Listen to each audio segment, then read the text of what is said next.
Nasunog ang isang bodega ng upholstery materials sa Marilao, Bulacan kanina madaling araw.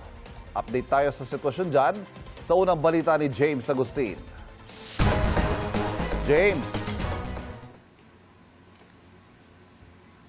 Ivan, tumagal na mahigit 4 na oras bago tuluyang naapulan ng mga bombero yung sunog na sumiklab sa isang warehouse dito sa Marilao, Bulacan.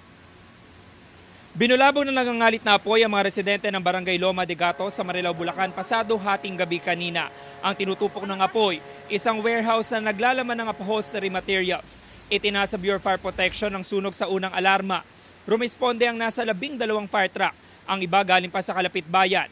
Ayon sa BFP, nagising ang may-ari ng warehouse na may naamoy na parang nasusunog. Doon na niya ginising ang mga stay-in na empleyado na natutulog sa barracks. Walang empleyado sa loob mismo ng warehouse na mangyari ang insidente. Ang barracks matatagpuan malapit sa gate, kaya agad nakalabas sa mga empleyado. Dahil may firewall ang warehouse, hindi na nadamay ang katabi nitong warehouse na nasa loob din ng compound. Alas 4:30 na madaling araw na tuluyang naapula ang sunog.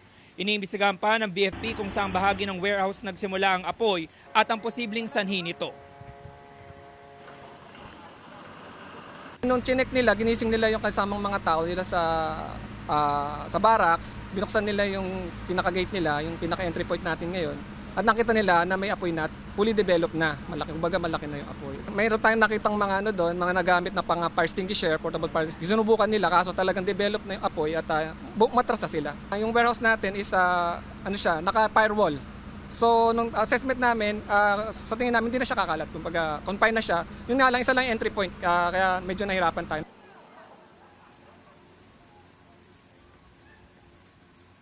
Samantala, Ivan, tumanggi muna magbigay ng pahayag yung may-ari ng warehouse habang nagpapatuloy yung investigasyon. Ngayong umaga po ay nananatili dito yung mga fire truck ng BFP Marilao at nasa loob pa yung mga arson investigator. Sa lagay naman po ng panahon, ilang minuto pa lamang nakakalipas bago tayo umere na makaranas sa malakas na pag-ulan dito sa Marilao, Bulacan. Yung Manilitas, ako po si James Agustin, GMA News.